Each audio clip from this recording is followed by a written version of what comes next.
más a nombre de la doctora Arely López Pérez, quien es la encargada del despacho y la directora general y encargada de la visitaduría de la cuarta visitaduría general. Pues damos las gracias por invitarnos en este espacio. Y bueno, el primer tema que vamos a compartir con ustedes es tipos y modalidades de violencia, los cuales están establecidos en la Ley General de Acceso de las Mujeres a una Vida Libre de Violencia. Yo nada más les voy a empezar a dar como un poco el objetivo y ya se quedan con Andrea. Pues el objetivo en general es desarrollar pues un espacio, que este espacio sea de análisis, de reflexión y que sobre todo les permita que puedan identificar tanto los tipos como las modalidades de la violencia que están establecidos en la ley general. Y que pues con ello puedan ustedes, si no atender, sí conocerlos, por si alguna o alguno de ustedes vive en algún tipo de violencia, o ayudar a personas que a lo mejor se acerquen a ustedes, que estén viviendo algún tipo de violencia, etcétera. Entonces, vamos a comenzar con el primer tema. Sí, los dejo.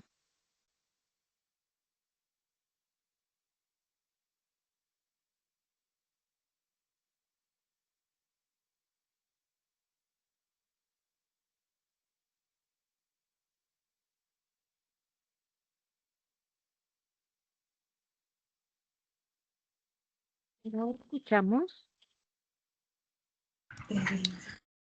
Hola, buenos días. Mucho gusto. Yo soy Andrea, me pueden decir Andy. Y pues vamos a empezar con esta capacitación, este tema. El primer tema, pues vamos a partir de conceptos clave, ¿no? Conceptos clave que todos necesitamos, pues, entender un poquito para que podamos profundizar en los tipos y modalidades como la violencia se ejerce. Entonces, para empezar, no sé si alguien aquí sepa cuál es la diferencia entre sexo y género. Bueno, la sociedad y la cultura en general nos han ido enseñando a ser personas, y esto es desde siempre. ¿Cuál es la importancia de distinguir entre cuál es el sexo y cuál es el género? Pues que una es biológica y la otra es una construcción social. La sociedad, la cultura siempre nos ha enseñado y nos ha inculcado que para ser un hombre de verdad, entre comillas, significa que tiene que aguantarse, que tiene que reprimir sus emociones, que no puede tener miedo, que siempre tiene que tener el control, demostrarse el más fuerte, etcétera. Y aunque pareciera que pues así son las cosas, que así te las ha enseñado todo mundo, tus papás, tu abuelita, tu profesor favorito en la escuela, la sociedad, la tele, las novelas, la música, todo en general nos da esta idea de pues cómo ser un hombre. Pero pues lo que está pasando es que se está moldeando un comportamiento, ¿no? Se está tratando de imponer una forma de ser, una forma de pensar, incluso una forma de sentir. Pero el sexo es lo biológico, es con lo que naces, con lo que vienes del vientre, las características físicas, como los genitales, los órganos sexuales, cromosomas, la percepción hasta del propio cuerpo, ¿no? Pero el género no es esto biológico, ¿no? No es algo de la ciencia, por así decirlo, es un aprendizaje social. Y pues ahí es en donde entra esta diferencia, ¿no? ¿Qué es el género? El género ya es esta construcción que hace la sociedad sobre de uno mismo, en la que te van a decir cómo tienes que comportarte, cómo tienes que ser para que puedas encajar pues en este cuadrito social, en estos lineamientos sociales, ¿no? Son conjuntos de ideas, son representaciones, son simbolizaciones, es un discurso que se le dice a las personas desde antes de que nazcan, o sea, todavía no naces, pero ya tienes toda tu ropita de color azul, todavía no naces, pero tus juguetes ya son de niño o de niña. Es dependiendo del contexto, es dependiendo de la cultura, inclusive, porque sexo va a ser exactamente el mismo en todo el mundo, pero el género no va a ser igual en todo el mundo, no va a ser la misma vivencia en cómo vive un hombre aquí en Ciudad de México a cómo vive un hombre en Tailandia o en África o en cualquier lugar, y ni siquiera nos tenemos que ir a territorialidades, ¿no? También es cómo se ha experimentado esto de ser hombre aquí mismo en México, pero a lo largo del tiempo. Entonces, cualquier cosa que cambie, dependiendo de dónde estás, dependiendo de en qué tiempo estés, pues realmente no es algo natural, son cosas culturales. Ay, me lo puedo cambiar. Entonces, pues ya entendemos qué es el sexo biológico, ¿no? Características físicas, características biológicas. Aquí somos mujeres, hombres y personas intersexuales. El género, entonces, retomando, pues son construcciones sociales, culturales, cómo tienes que ser, cómo tienes que comportarte, qué es lo que debes hacer y qué no. Y aquí es en donde se definen los roles, las normas, los estereotipos de género, las expectativas que la sociedad, según la época, según el lugar, tienen de ti. Y aquí es en donde se parte entre femenino, masculino y personas no binarias, por ejemplo. Luego tenemos la identidad del género. La identidad del género es cómo te percibes a ti mismo internamente. Esto va a coincidir o no con el género, con el sexo, no importa. Aquí entran las mujeres cisgénero, hombres cisgénero, trans, comunidad queer, etc. Después tenemos la expresión del género, que es cómo exteriorizamos nuestro género al mundo, cómo nos vestimos, cómo hablamos, nuestros gestos, cómo nos comportamos. Tampoco siempre va a coincidir con tu identidad de género o con tu sexo biológico.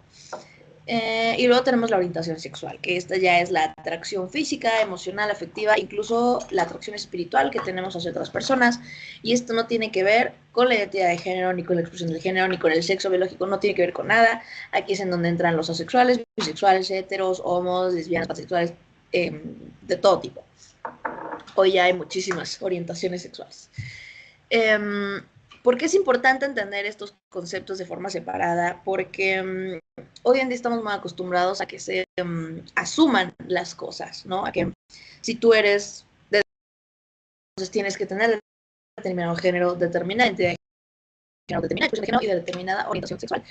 Entonces, por ejemplo, una mujer tiene que ser femenina, tiene que ser cisgénero, que se trata como estas personas que se identifican con el mismo sexo con el cual nacieron y con el mismo género que se supone que deberían de tener. Y tienen que ser calladitas, tienen que ser suaves, tienen que vestirse bonito, tienen que oler rico, que sería como la expresión del género. Y la orientación sexual tiene que ser heterosexual. Solo por ser mujer ya te asumieron todas estas 4 extras, ¿no? Solo porque naciste mujer. Pero pues en realidad hoy es un buen momento culturalmente hablando para pues ir rompiendo todas estas ideas.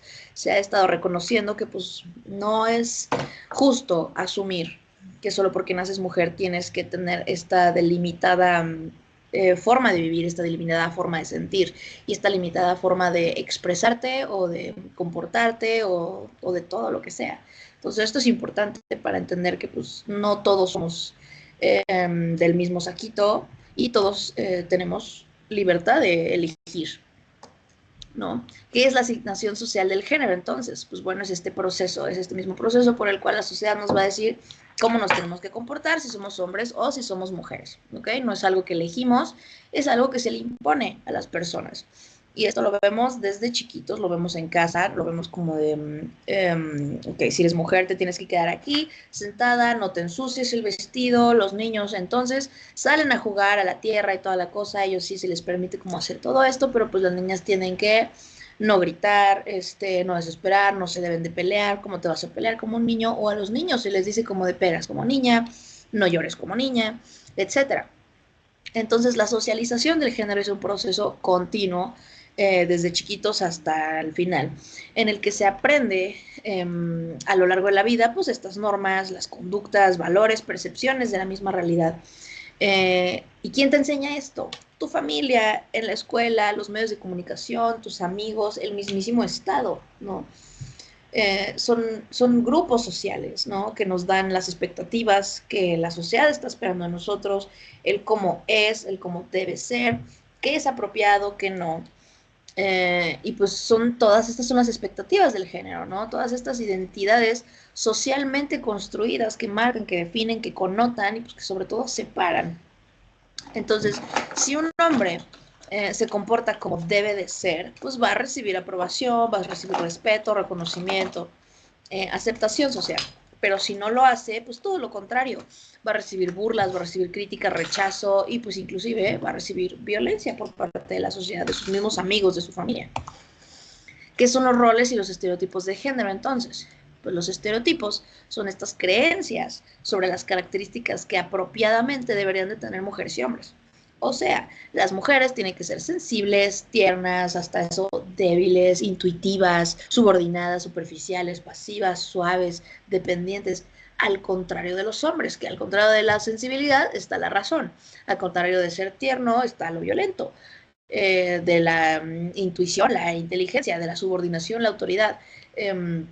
Superficial, profundo, pasivo, activo, suave, rudo, dependiente, independiente. O sea, son cosas completamente opuestas. Si quieres ser parte de esta sociedad, pues entonces te tienes que delimitar a estos estereotipos, a estas características apropiadas. Y si no estás en ese rango, pues no estás siendo socialmente apropiado. ¿Y qué son los roles per se? Pues bueno, ya es esta función específica, esta función social que desempeñan las personas en determinados contextos. Esto es cómo tienen que ser, cómo tienen que sentir, actuar, pensar las mujeres y los hombres. Entonces, el rol de las mujeres y el rol de los hombres va a ser completamente opuesto. El de las mujeres va a ser reproductivo y el de los hombres va a ser productivo. O sea, las mujeres se quedan en casa a cuidar a los hijos, a mantener la casa, a reproducirse. Y los hombres a producir para salir, a trabajar, a traer el pan a la mesa, etcétera, etcétera, etcétera. Entonces las mujeres van a tener hijos e hijas, van a asumir decisiones sin realmente cuestionar, porque ¿quién es el que toma la decisión? El hombre, desde posiciones de autoridad, desde puestos de autoridad, porque ellos son los que traen el dinero, ¿no? Ellos son los proveedores de la mujer, de los hijos, de las hijas.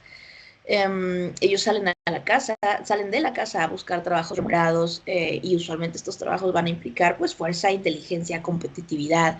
Usualmente son cosas como de políticos, mecánicos, jefes, cosas corporativas, etcétera, etcétera. Cuando las mujeres pues van a ser amas de casa, van a ser maestras, van a ser enfermeras, roles de cuidado.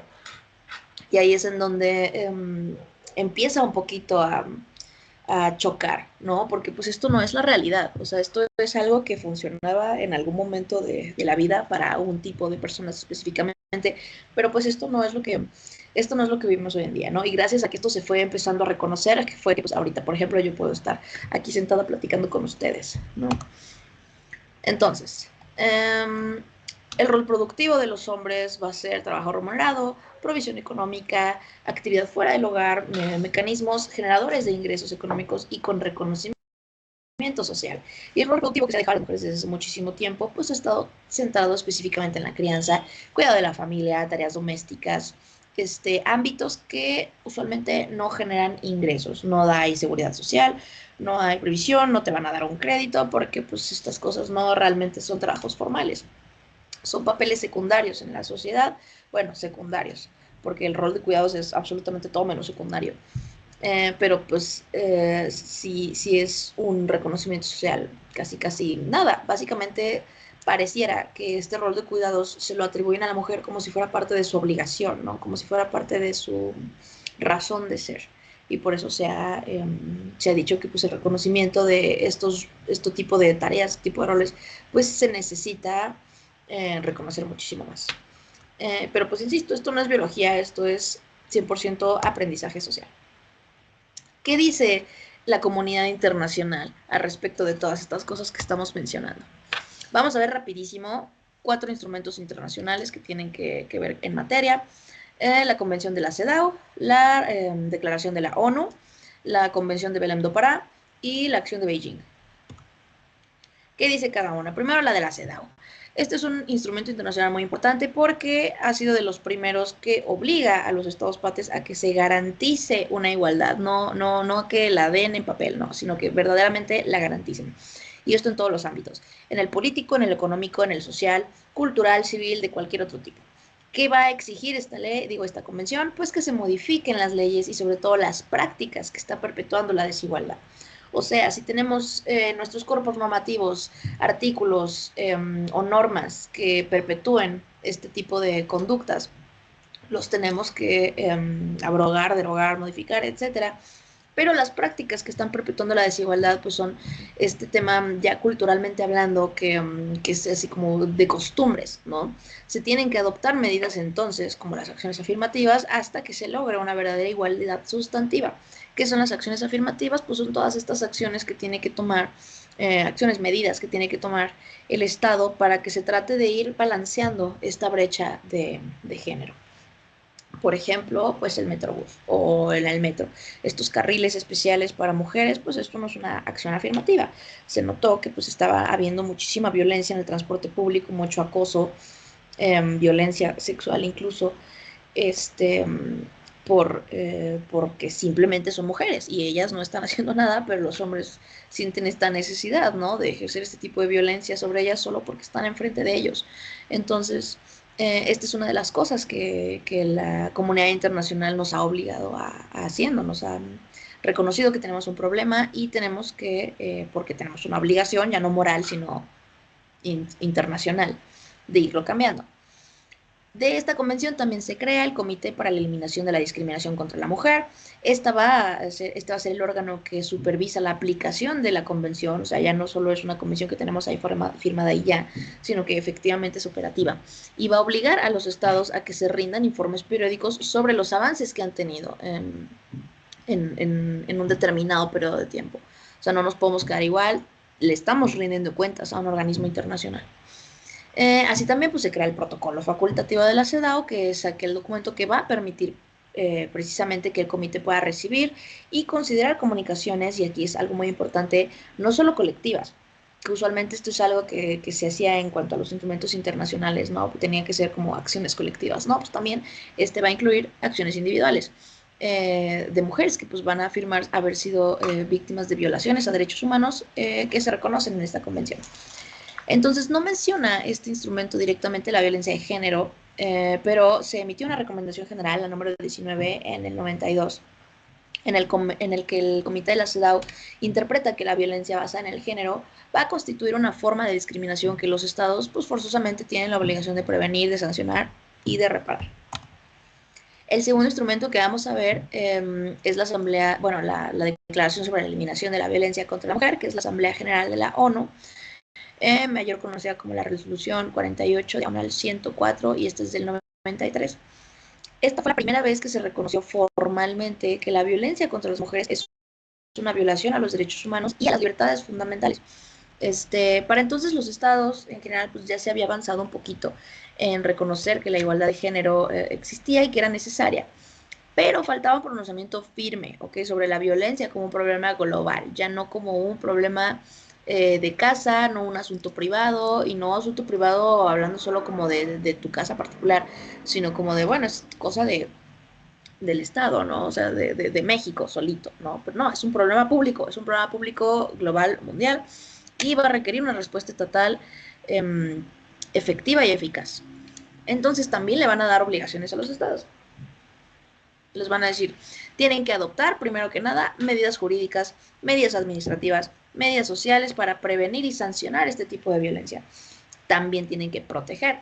Aquí vamos a proteger a las víctimas, vamos a garantizar su acceso a la justicia y a prevenir que este tipo de cosas siga sucediendo. Y al mismo tiempo, pues modificar, que es de la parte más importantes, porque hay que modificar los patrones culturales y los estereotipos que están perpetuando la desigualdad y que pues que al final del día están siendo la cama para que se ejerza este tipo de violencias. Entonces, ¿cuál es la gran aportación de esta declaración? Que nos da una definición explícita, una definición integral y universal de qué significa la violencia contra la mujer. Y esto no se va a limitar a lo físico, no se va a limitar a lo sexual, sino que nos va a dar también las definiciones de violencia psicológica, la coerción, amenazas incluso, o sea, ya hace una... engloba las conductas que se pueden considerar como violencia, ya no solo lo limita a lo físico, que es algo que se hacía mucho en ese entonces. Entonces, esta declaración pues sentó bases para entender que la violencia lastima, y no solo lastima a mujeres, sino que afecta a la democracia, lastima la justicia, lastima el desarrollo de la sociedad.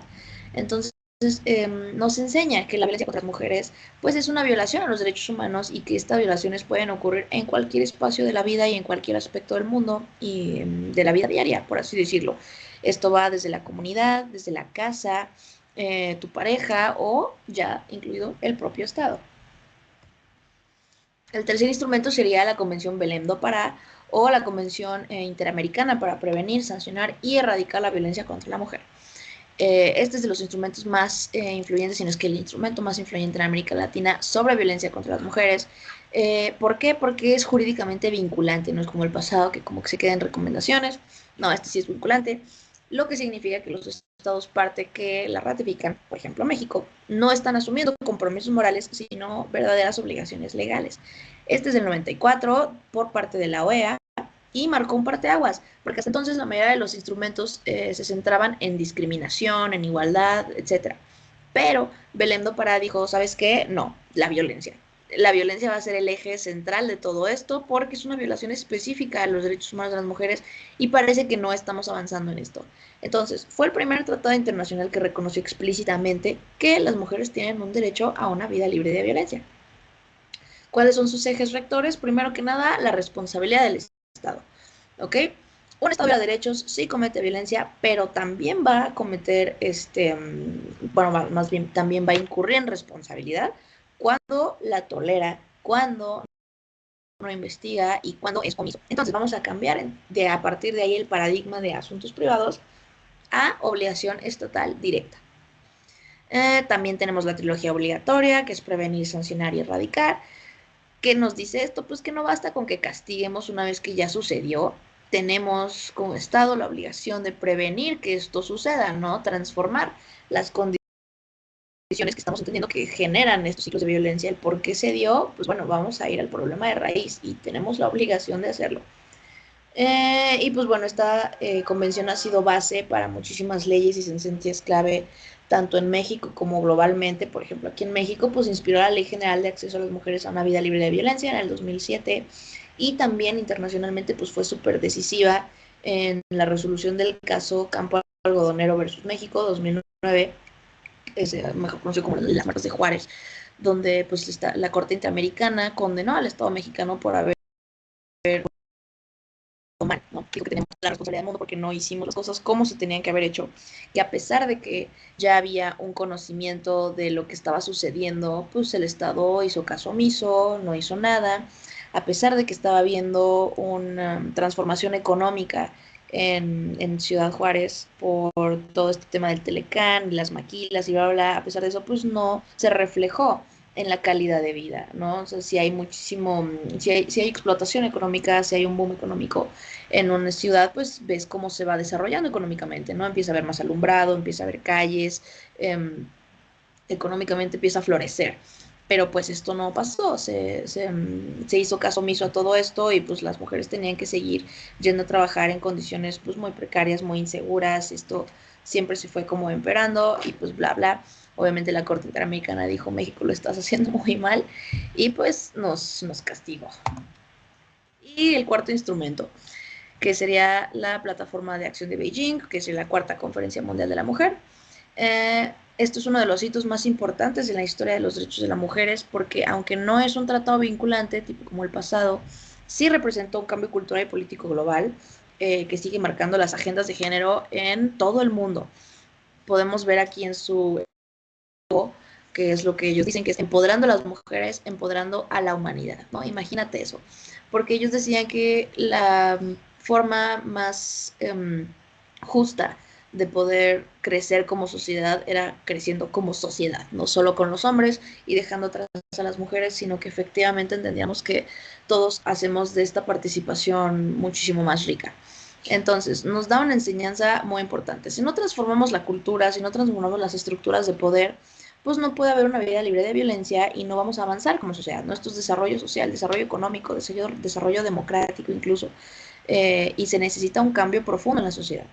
¿Cuáles son las aportaciones principales de ese instrumento? Primero que nada, pues son las dos esferas de críticas de acción. Es educación, salud, violencia, economía, política, medios de comunicación, etc. Y por primera vez se entendió que la igualdad de género no es un tema aislado y no es un tema que se desprende de la discriminación y etcétera. No, sino que es un eje transversal de todas las políticas públicas. ¿Esto qué significa? Que tiene que ser un punto central de cómo se diseñan las políticas públicas, las medidas gubernamentales, las leyes, los programas, todo este tipo de cosas. Todo tiene que tomar esto desde un punto central. También dice que la violencia es un obstáculo estructural, o sea, que las violencias contra las mujeres no es un hecho aislado, sino que es un síntoma de la desigualdad de género y que eliminar la violencia es una condición indispensable para que se desarrolle la sociedad, para que haya democracia, para que haya paz. Y aquí es en donde entra el concepto de empoderamiento de las mujeres, ¿no? Aquí se introdujo muchísimo con fuerza el concepto del empoderamiento, entendiéndolo como la participación plena, la participación en igualdad de las mujeres. Y esto lo tomaron como un punto clave para que se transforme la sociedad, porque todos hemos visto cómo pueden aportar las mujeres a este tipo de políticas públicas, porque quién mejor que una mujer para entender cómo ha ido lastimando este tipo de cosas a la sociedad. Y pues compromisos políticos de los estados siempre, los gobiernos pues obviamente van a asumir estas obligaciones de prevenir, de sancionar, de reparar, pero aquí agregamos uno importante que es por el cual pues hoy en día se ha hecho muchísimo hincapié en que se necesita tomar la perspectiva de género en las políticas públicas. Por eso hoy los jueces tienen que juzgar con perspectiva de género, las leyes, las normas, los programas, todo es con perspectiva de género. No sé si lo han escuchado, como ponte los lentes de la perspectiva de género. Bueno, pues así. Se tiene que hacer en todas las políticas públicas precisamente pues por estos instrumentos. ¿Por qué? Pues plantaron la idea de que sin la igualdad de género pues realmente no existe una democracia real. Solo es algo que está beneficiando a unos pocos, pero pues no realmente estamos ejerciendo un verdadero Estado de Derecho. Ahora vamos rápidamente a ver la Ley General de Acceso a las Mujeres a una Vida Libre de Violencia, que es en donde vamos a encontrar todos estos tipos y modalidades, ¿no? Esta ley es de las piedras angulares del marco jurídico mexicano en materia de derechos humanos a partir del 2007. ¿Qué significa que es una ley general? Significa que es de observación nacional y de competencia concurrente, o sea, federación, estados, municipios, todo mundo tiene la obligación de aplicarla y de cumplirla. Todos estamos obligados con esta ley. También es una norma marco. ¿Y esto qué significa? Pues que nos va a dar principios, nos va a dar definiciones y unos mecanismos en los que varias leyes, varias normas, todo mundo se tiene que remitir a esta ley para fundamentar, para encontrar fundamentos incluso. Y esto es en lo que se van a basar muchas políticas públicas, legislaciones locales en materia, etcétera. Y no se va a limitar a sancionar, porque también va a encontrar, o más bien nos va a dar una pauta sobre medidas de prevención, de protección, de reparación. Esto le decimos la protección integral, ¿no? No basta con que solo se repare el daño, sino que tratemos de intentar en la medida de lo posible que esto no vuelva a suceder nunca. Tratar de modificar esto que generó el ambiente propicio para que se pudiera llevar a cabo la violencia. Entonces, los ejes principales de esta ley, pues primero que nada, las mayores innovaciones de esta ley fue que reconoció y clasificó de manera clara cómo se manifiesta la violencia contra las mujeres, niñas y adolescentes a través de los tipos y modalidades. Todavía falta uno por ahí, pero ahí va. También nos da el Sistema Nacional para prevenir, atender, sancionar y erradicar la violencia contra las mujeres, que este es un mecanismo de coordinación, el mecanismo de coordinación por el cual federación, entidades federativas, municipios y sociedad civil van transmitiendo información, se recolectan los datos, vamos a ver cómo vamos con todo este tema. Y también pues la perspectiva de género, la interseccionalidad y la interculturalidad, que estos son principios que pues guían todas las aplicaciones de la ley. Hablando de eso, ¿qué significa eso? ¿Qué es eso de la interseccionalidad, la interculturalidad y el enfoque diferencial? Primero, la interseccionalidad es esto que reconoce que la violencia no afecta a todas las mujeres de la misma manera, ¿ok? Hay muchos factores de vulnerabilidad que pueden entrecruzarse y que pueden, digamos que hacer la violencia un poco más grave. O sea, edad, origen étnico, condición socioeconómica, situación migratoria, discapacidad, identidad de género, orientación sexual, entre otros. Todos estos factores cuando se combinan pueden intensificar la discriminación y la violencia. Y esto va a generar barreras específicas para el acceso a la justicia y para la protección de estos mismos derechos. Entonces, la violencia no la va a vivir de la misma forma una persona que es menor de edad, a que sea de edad avanzada, una persona de adulta mayor, o un origen étnico, tipo no le va a vivir la misma violencia una persona que viene de África a una persona que viene de Europa, o condición migratoria, pues sí, no es lo mismo si tienes tus papeles en orden a que si solo cruzaste por algún tipo de necesidad, etcétera. Entonces, eso es una cosa. Y otra cosa es cuando se van juntando todas estas, o sea, ya no es como que sea blanco o gris, sino que en la interseccionalidad, pues puedes cruzarte con que, pues, a ver, es mayor de edad en un sentido de, ok, es una persona adulta mayor y aparte tiene una orientación sexual que no es la heterosexual y aparte étnicamente es una persona indígena y aparte no habla español. Bueno, o sea, todas estas cosas van aumentando, estas barreras de acceso, este tipo de discriminación se va a intensificar. La interculturalidad entonces va a reconocer que México es un país pluricultural, multilingüe, el folclore cultural de México es infinito y este va a implicar que las políticas y los servicios tienen que respetar, y no solo respetar, sino que valorar esta diversidad cultural, esta diversidad lingüística de los pueblos, de las comunidades, obviamente siempre en armonía con los derechos humanos. No es lo mismo y no aplica la misma cosa para todo el mundo. Entonces tenemos que reconocer y valorar que eh, tenemos una multiplicidad de formas de ver el mundo, de cosmovisiones, y de alguna manera tenemos que lograr que las leyes, que las reglas, que todas estas pautas sociales pues se ajusten a a todo este folclore cultural. Y tenemos el enfoque diferencial. Este enfoque dice que las acciones del Estado no pueden ser uniformes porque no a todos les sirve la misma regla, o sea, no a todos nos queda el mismo pantalón. Entonces, no pueden ser no uniformes, no pueden ser neutrales, sino que tienen que responder a esta realidad diversa que viven las personas en México. Tienen que garantizar que todas las personas efectivamente puedan acceder a todo el catálogo de derechos humanos que tenemos. Entonces, pues sí, quizá aquí en Ciudad de México pues está muy sencillo acceder a la justicia porque pues agarras el metro y te bajas en los juzgados o aquí en el MP o en un juzgado civil o algo por el estilo. Pero si te vas a una comunidad en Oaxaca, pues probablemente tienen que caminar 3 o 4 días sin luz en un camino de tierra para llegar al primer lugar en el que puedan ir a ejercer algo de esto. Entonces no es lo mismo, no es lo mismo que aquí te regresen a tu casa porque te falta un documento, que a ellos los regresen a su casa porque les falta un documento. Entonces, a esto se refiere el enfoque diferencial. No nos queda el mismo pantalón a todos y tenemos que no podamos ser omisos, no porque exista una regla general y uniforme quiere decir que ya estamos cumpliendo, ¿no? Pues no, tenemos que ver toda esta gama de personas. Y aquí entra la debida diligencia. ¿Qué es la debida diligencia? Pues es una de las obligaciones más relevantes que establece esta ley. Vamos a decirle ley de acceso para no decir el nombre completo siempre. Y que van a retomar todos estos instrumentos internacionales en materia. Va a significar que pues, el Estado tiene que forzosamente actuar con eficacia, con prontitud y con responsabilidad frente a cualquier forma de violencia contra las mujeres y contra las personas en general. Y este deber no es opcional, es una obligación jurídica que va a comprometer a todas las autoridades de todos los niveles. Entonces, esta debida diligencia va a obligar al Estado a actuar de manera activa, no solo como respuesta, no va a pasar como algo y ya respondes, no reactiva, activa.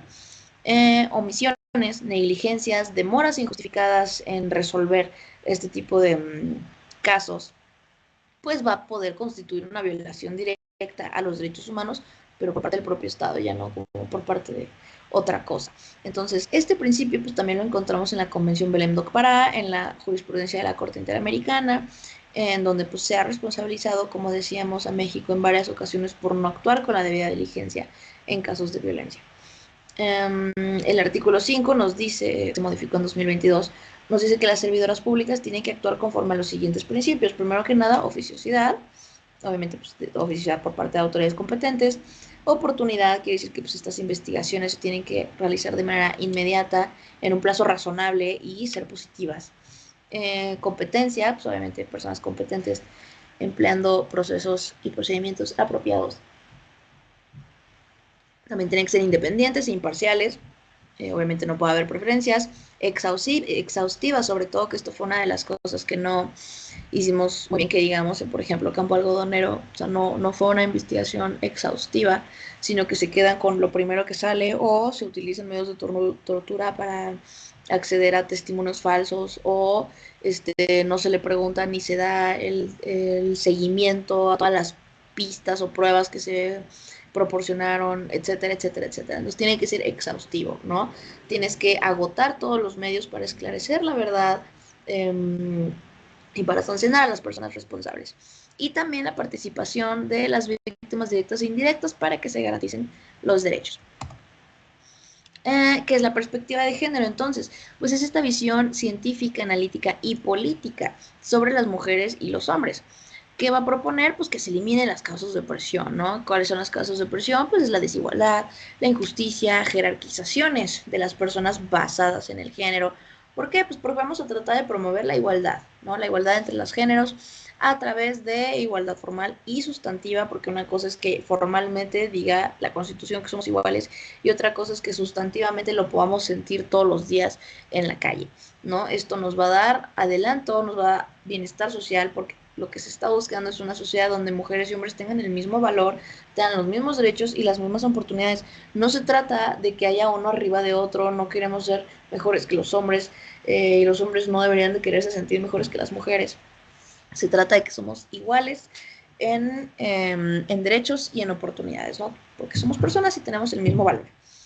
Entonces, ¿qué es lo que se quiere? Pues igualdad para que se pueda acceder a recursos económicos iguales, representación política, representación social, en todos estos ámbitos de toma de decisiones, sobre todo, en donde verdaderamente puedes hacer un cambio.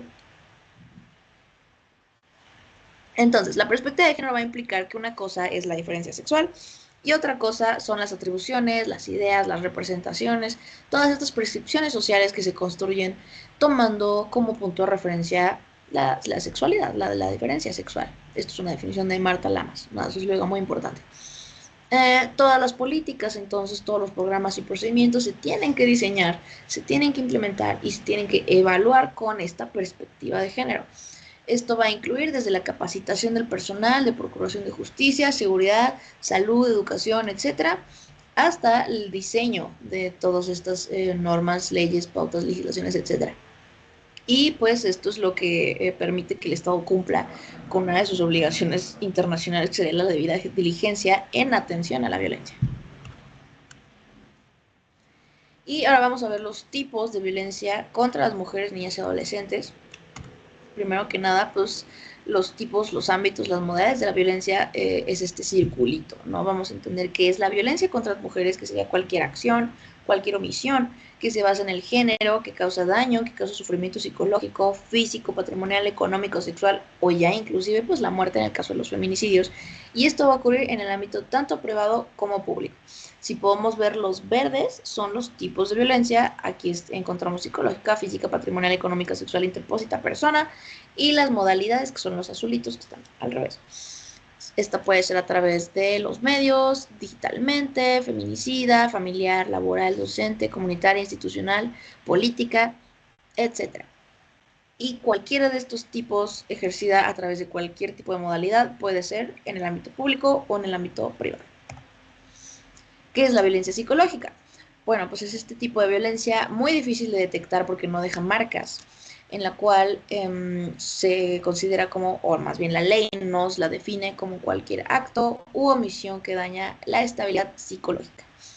Estos puede consistir en acciones como negligencias, abandonos, descuidos reiterados, celotipias, humillaciones, que te devalúen, que te marginen, que sean indiferentes contigo, que te sean infieles, que te comparen de forma destructiva y sañosamente. También podemos considerar el rechazo, restricciones a las autodeterminaciones, amenazas, etcétera.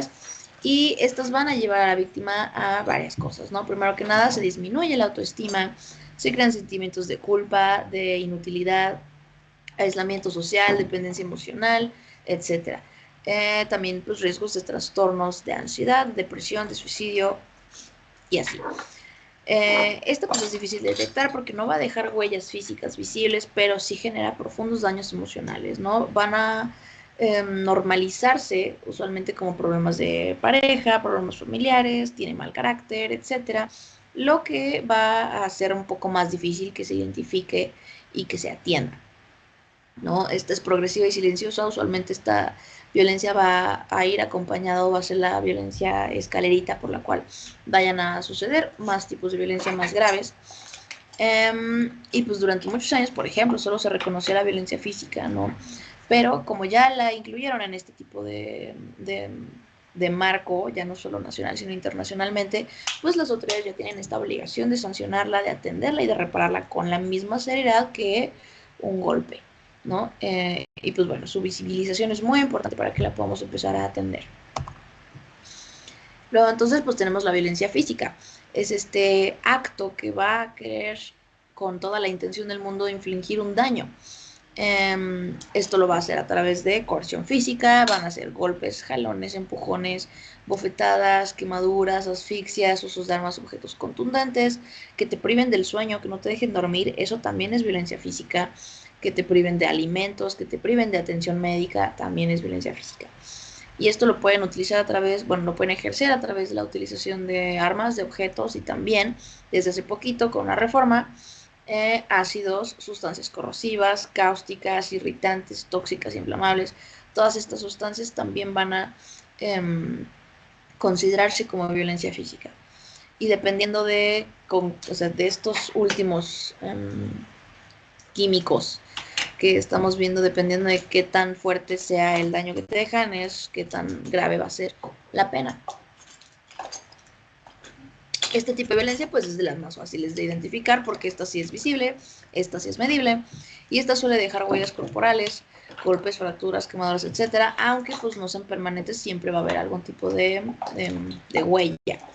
Y a veces también interna, no siempre va a ser externa, a veces son huellas internas.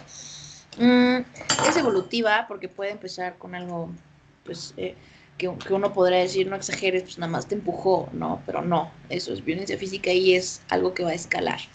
Va a escalar a bofetadas, va a escalar hacia agresiones más graves y puede escalar pues al punto último, ¿no? Que es el de la muerte. Está altamente normalizada en países como México sobre todo, porque pues todavía existen muchísimos dichos que dicen así como de los golpes corrigen, es parte de la vida de tu pareja, controla a tu mujer, etcétera, etcétera, ¿no? Pórtate como hombre, bla. Esto es algo que se ha normalizado muchísimo y pues invisibilizan la gravedad del asunto. También pues tienen consecuencias muy graves, además de las lesiones físicas, pues va a dejar secuelas emocionales, ¿no? Y esto incluso ya puede llegar a derivar a violencia feminicida. Luego la violencia patrimonial. La violencia patrimonial dicen que es cualquier acto, cualquier omisión que va a afectar la supervivencia de la víctima y se va a manifestar en la transformación, sustracción, destrucción, retención, distracción incluso de objetos de la persona, de documentos personales, de bienes, valores, derechos patrimoniales, recursos económicos, los cuales están destinados específicamente a satisfacer las necesidades de esa persona dueña de estos objetos, ¿no? Y puede abarcar daños tanto a bienes comunes como a bienes propios. No siempre se va a reconocer como violencia, muchas veces se piensa que es como conflicto familiar, problema de pareja, pero pues en realidad es un mecanismo de control y de sometimiento, porque durante mucho tiempo se normalizó la idea de que pues el hombre es el jefe de la casa, de que el hombre puede decidir sobre los bienes familiares porque pues al final del día él es el que aporta económicamente, etcétera, etcétera, pero pues en realidad es un mecanismo de control sobre la mujer. Y también lo pueden hacer viceversa, y también las mujeres pueden cometer violencia patrimonial contra los hombres. Pero como es tan generalizado, pues está vinculado a la dependencia económica. O sea, ¿quién usualmente es dependiente económicamente de quién? Pues para como nos ha llevado la sociedad hasta ahorita, pues lo más común es que la mujer sea la dependiente del hombre. Y pues esto se trata, ¿no? De limitar el acceso al patrimonio, de obstaculizar la capacidad de las mujeres para decidir sobre su propia vida. O sea, porque es muy difícil salir adelante cuando no tienes un quinto, porque todo lo que te has encargado de hacer es encargarte del hogar, encargarte de la casa, de los hijos, y pues eso no realmente te da historial crediticio, ¿no? Para que puedas sacar un coche o cosas por el estilo. Este tipo de violencia obviamente también puede venir acompañada de otras formas de violencia, suele ir de la mano con la violencia psicológica sobre todo y la económica, que ahorita la vamos a ver, y las consecuencias que genera son empobrecimiento, dependencia y vulnerabilidad. Esto va a impedir que pues, las mujeres pues, se rompan este ciclo de violencia, puedan salir adelante o puedan decir hasta aquí, ya me voy porque no tienen de otra. Por eso es un mecanismo de control. Y ejemplos. te quitan la herencia, te destruyen tus cosas, tus ropas, tus joyas, te las esconden, te destruyen el pasaporte, te quitan tu salario, te roban objetos personales, hacen uso de bienes inmuebles o los destruyen, venden tus cosas o tus bienes sin tu consentimiento, etcétera, etcétera. Entonces, todas estas son ejemplos de violencia patrimonial. Entonces, ¿cuál es la económica? A ver, si la patrimonial afecta a los bienes y las pertenencias, pues la violencia económica va a ir un poquito más allá. Esto se centra en el control directo del dinero, en el control directo de los ingresos y de los recursos de las mujeres para limitar esta independencia y mantenerla en una situación de subordinación. Entonces, si vas consiguiendo otro poquito, dame, porque yo tomo las decisiones económicamente, etcétera. Entonces, esta es una de las formas más frecuentes de violencia y, sin embargo, es una de las formas pues, menos denunciadas. Entonces, es una acción o omisión del agresor que va a afectar la supervivencia económica de la persona y va a manifestarse a través de limitaciones y estas van a estar siempre pues encaminadas a controlarlos en cuanto al ingreso, en cuanto a sus percepciones económicas, la percepción de un salario menor por trabajo, por un igual trabajo o dentro de un mismo centro laboral, también se ve mucho esto.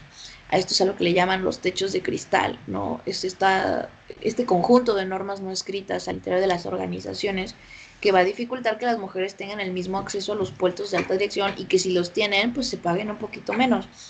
¿Por qué? Pues porque las mujeres tienen que pedir permisos para ir al baño, para ir al baño, para ir a ver a sus hijos, pero aquí al baño, para ver a sus hijos, para problemas de salud, que la junta de padres y maestros, etcétera, etcétera.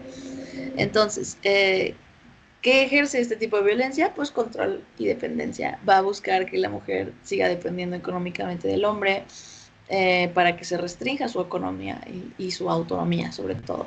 También pues es invisible, es muy normalizada, siempre se disfraza como cosas de decisiones familiares, administración del hogar incluso, pero pues no, es un tipo de violencia. También tiene un impacto prolongado, ¿no? Esto va a dejar secuelas económicas que van a dificultar la salida de este ciclo de violencia y que se reconstruya la vida independiente. Y hay una doble vulneración, porque no solo va a afectar la estabilidad económica de las mujeres o de las personas, sino también la psicológica. O sea, lo que te va a generar es que te va a dar miedo, te va a dar estrés, te va a dar inseguridad, no te vas a querer ir de ahí porque no sabes cómo te va a ir. Entonces, ejemplos claros sería, por ejemplo, impedir a una mujer trabajar o estudiar para que tenga un ingreso propio. No, pues para que te vas a ir a trabajar, mejor concéntrate en los niños, etcétera, etcétera. También, pues, controlar estrictamente su sueldo, quitarle el dinero que gana o así, casi como de meterlo todo en una misma bolsita y aquí ya vemos qué hacemos con la suma. No. También no cumplir con el pago de pensión alimenticia para pagos de hijos, ya no solo como que directamente sobre el dinero de la mujer, sino no cumplir con esta obligación que tienes con los hijos.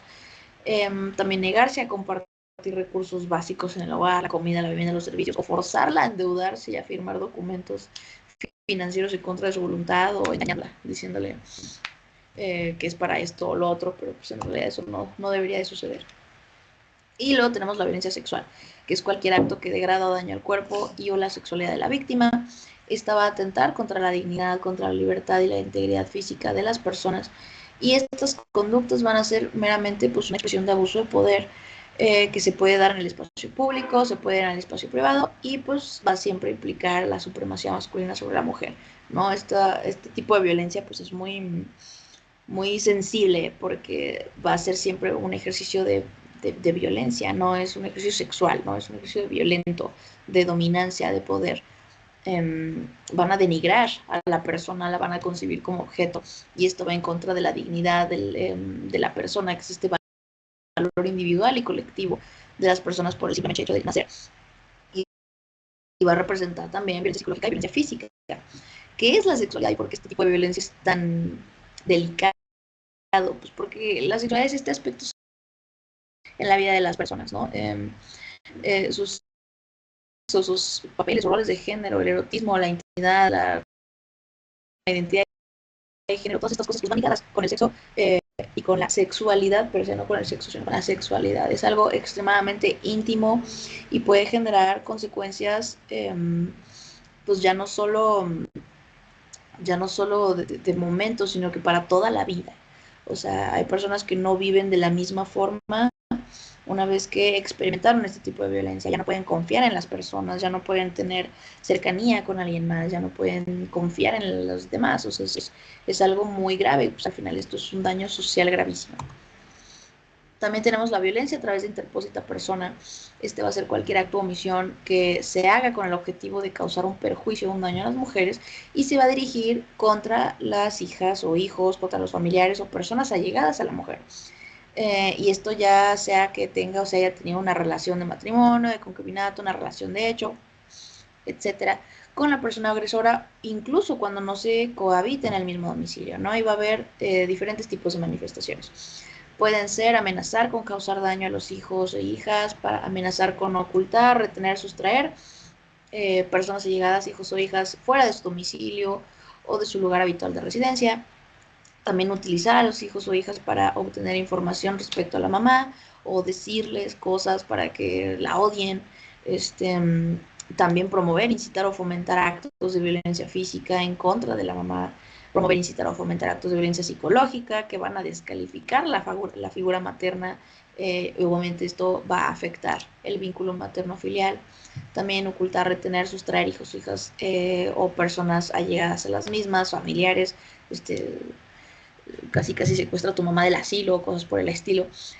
También interponer acciones legales falsas, basándose en hechos falsos o inexistentes en contra de la mujer para obtener guardia y custodia, y esto es algo que se utiliza mucho en ambos bandos,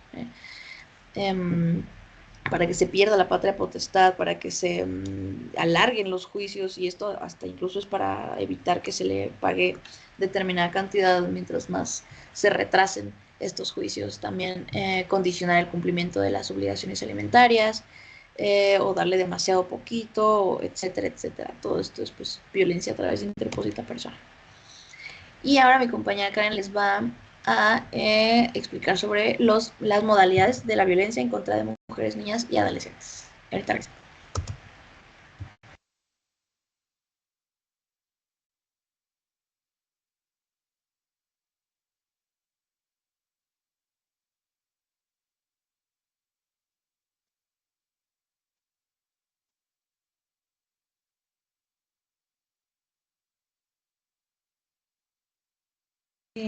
Vamos ahora a ver las modalidades de la violencia. Es decir, como les explicó Andrea, existen tipos y modalidades. Los tipos son el tipo de la violencia como que se va a ejercer sobre una persona, es decir, si es violencia física, violencia psicológica, y las modalidades va a ser el lugar en donde se va a dar esta violencia. Es decir, puede haber violencia física en su modalidad, que ya les enseñó el circulito, en el entorno familiar, por ejemplo, o en el entorno laboral, etcétera. Entonces vamos a ver ahora las 9 modalidades. Primero vamos a comenzar con la violencia familiar. La violencia familiar la pueden clasificar en la ley general como un acto abusivo de poder o omisión intencional, y que obviamente está dirigido, como casi todas las violencias, hacia dominar, someter, controlar o agredir. De manera, podemos encontrar casi o todos los tipos de violencia, como la violencia física, la verbal, la psicológica, la patrimonial, la económica y la sexual. Y pues se puede dar tanto dentro del domicilio o fuera del domicilio por una persona que pues es considerada como un familiar, o sí considerada como familiar y que tenga este parentesco de consanguinidad, afinidad, matrimonio, concubinato, relación de hecho. Dentro de esta violencia familiar, la ley general es una pionera en que existan o se emitan órdenes de protección. La ley general lo que busca es que para la atención de este tipo de violencia, de esta modalidad de violencia, pues exista órdenes de protección que les pueda ayudar a que se les atienda de una manera más eficaz, más eficiente, y que no estén solas las personas que viven violencia. Es decir, estas medidas y estas acciones pues lo que buscan es proteger a las víctimas de violencia familiar y de violencia también de interpósita persona, pues a través de alguna atención, alguna asesoría, algún tratamiento psicológico, que estos sean especializados y gratuitos, y que los que busquen es pues el empoderamiento de la mujer y que por lo tanto reparen también el daño. También dentro de estas órdenes pueden existir servicios reeducativos que sean gratuitos para el asesor, atención que reciban las víctimas y la persona agresora, que obviamente pues no debe ser proporcionada por la misma persona ni en el mismo lugar, de evitar también procedimientos de mediación o conciliación, porque para este tipo pues no debe de existir la mediación y la conciliación.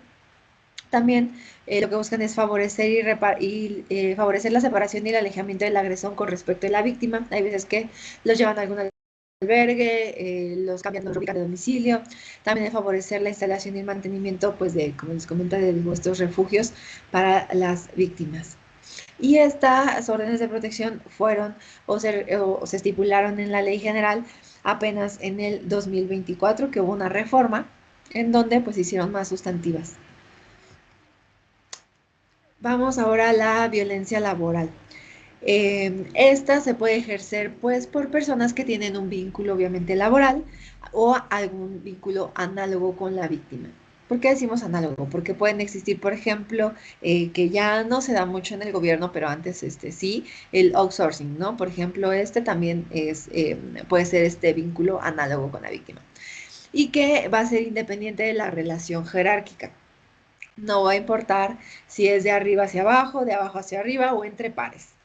También esta violencia laboral va a consistir en algún acto u omisión en abuso de poder que va a dañar tanto la autoestima, la salud, la integridad, la libertad y la seguridad de la víctima, y que lo que va a ocasionar es que pues atente contra la igualdad de la persona, su dignidad y que pida su desarrollo. También, en este artículo 12 de la Ley General de Acceso, nos dice que lo que va a constituir violencia laboral, pues va a ser la negativa ilegal a contratar a la víctima o respetar su permanencia o condiciones generales del trabajo, a que existen amenazas, intimidación, humillaciones, descalificación por el trabajo realizado, las conductas referidas de la Ley Federal del Trabajo, como la explotación, el impedimento de las mujeres de llevar a cabo su periodo de lactancia, que está previsto obviamente en la Ley Federal del Trabajo, a todo tipo de discriminación por condición de género. Esto también va a constituir la violencia laboral. Esta puede consistir en un solo evento dañino o varios eventos, y se puede, en esta se puede dar tanto el acoso como el hostigamiento. Recordemos que, no sé si creo que no lo pusimos aquí, pero bueno, el acoso se da entre pares, es decir, por ejemplo, yo que soy directora puedo acosar a un mismo director, puedo acosar inclusive a mi directora general o a algún otro superior jerárquico o hacia abajo. Y el hostigamiento laboral solamente se puede hacer hacia abajo. Es decir, yo como directora acosaría no sé, la subdirectora, jefe de departamento, hacia abajo. Entonces, para que entiendan esa diferencia entre acoso y hostigamiento, el acoso es hacia arriba, hacia abajo, lineal, y el hostigamiento solo hacia abajo. Debe de existir se me fue la palabra. Sí, una subordinación, pero se me fue totalmente. Pero sí debe existir subordinación con la persona que se está ejerciendo el hostigamiento. Y la violencia docente. Bueno, esta se puede ejercer por personas que tienen un vínculo docente o análogo con la víctima, y también que va a ser independiente de esta relación jerárquica, y va a consistir pues en actos de acción u omisión de abuso de poder que va a dañar igual la autoestima, la salud, la libertad, la integridad y la seguridad de la víctima, y que va a impedir su desarrollo y va a atentar también contra su dignidad. La violencia docente va a constituirse por aquellas conductas que dañen la autoestima de las alumnas, con actos de discriminación por su sexo, edad, condición social, académica, limitaciones y o características físicas que les infligen maestras y maestros. Y esta puede consistir en un solo evento dañino o una serie de eventos cuya suma pues va a producir todo el daño que se pueda producir. Y también va a constituir aquí también puede existir dentro de la violencia docente el acoso y el hostigamiento sexual. Miren, aquí está, así no lo quitamos. Como les decía, el acoso y el hostigamiento, en este caso es el sexual, Va a haber en el caso del hostigamiento, va a haber un ejercicio de poder, va a haber una relación de subordinación y esta relación pues, va a ser una relación de subordinación real de la víctima frente al agresor, va a existir en los ámbitos tanto laboral, escolar, docente, y se va a expresar en conductas tanto verbales, físicas o en ambas. Y están relacionadas, o estas conductas van a estar relacionadas con la sexualidad de la víctima y van a tener una connotación lasciva. Como ven ahí la flechita, el hostigamiento sexual es hacia abajo, ¿no? Y el acoso sexual va a ser una forma de violencia en donde no va a existir subordinación, hay un ejercicio abusivo de poder, la persona que la recibe va a estar en un estado de indefensión y riesgo para la víctima y puede darse en todos los ámbitos y va a ser independiente, puede ser en una sola ocasión o pueden ser varias ocasiones o varios eventos. Y como bien ahí dice la flechita, el acoso es hacia arriba, hacia abajo o entre pares. Ay, Dios, me salté este. Para los casos de acoso y hostigamiento sexual, pues obviamente hay 3 tipos de sanciones, que aquí no lo abordamos de manera muy general, sino de manera pues más light, que puede haber una sanción tanto penal, laboral o administrativa, por ejemplo, para servidores públicos como nosotros. La penal, pues obviamente es un delito en la ley del Código Penal Federal, en el artículo 259 bis, se encuentra estipulado el hostigamiento sexual y refiere que pues a quien con fines lascivos asedie, reitere a personas de cualquier sexo, validándose de su posición jerárquica derivada de sus relaciones laborales, docentes o domésticas, o cualquier otra que implique alguna subordinación, y sobre todo si el hostigador fuese servidor público y se utilizaran los medios o circunstancias que en el encargo pues se proporcionen. Además de las penas señaladas, se le va a destituir del cargo y se le podrá inhabilitar para ocupar cualquier cargo público hasta por 1 año. Entonces, solo el hostigamiento sexual es punible cuando se cause un daño o algún perjuicio y solo se procederá contra el hostigador a petición de la parte ofendida. También, pues laboralmente, pueden, en la Ley Federal del Trabajo, pues obviamente también puede haber ahí una sanción, y de la parte administrativa también. Cada institución debe tener o cuenta o debería de tener un protocolo para atender los casos de acoso y hostigamiento sexual. En cada institución federal existe, al menos aquí en la comisión, sí existe uno. Y bueno, este protocolo nos da las pautas para la atención de los casos de acoso y hostigamiento en caso de que existieran dentro de nuestra institución, que supongo que también con ustedes deben de tener algún protocolo, o se pueden basar, en todo caso que no exista un protocolo, pues se pueden basar en el protocolo para la prevención, atención y sanción del hostigamiento sexual y el acoso sexual, que está realizado por la Secretaría de Gobernación, el entonces Sin Mujeres, y creo que la Función Pública, si no mal recuerdo.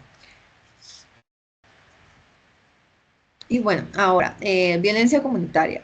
La violencia comunitaria son actos individuales o colectivos que transgreden derechos fundamentales de las mujeres y que obviamente van a propiciar su denigración, la discriminación, marginación y exclusión, y se va a dar en el ámbito público. El Estado se supondría que debe de garantizar la reeducación libre de estereotipos y la información sobre una sociedad desigual y discriminatoria.